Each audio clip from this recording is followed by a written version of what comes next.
హరి ఓం. ఈనాటి మంత్రము నభస్సృక్. నభస్సు ఆకాశము, వైకుంఠము, సర్వాకాశ వ్యాప్తుడు, వైకుంఠవాసి. నభస్సృక్. నభ అనగా ఆకాశం.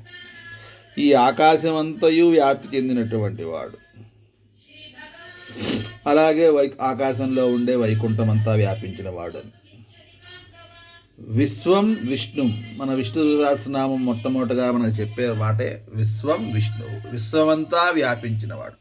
ఆ విధంగా ఆకాశమంతా వ్యాపించినటువంటి శ్రీవేంకటేశ్వరుని పాదపద్మములకు నమస్కరించుచున్నాను. మంత్రపఠనం. ఓం నభస్సృజేన్నమః. ఓం నభస్సృజేన్నమః.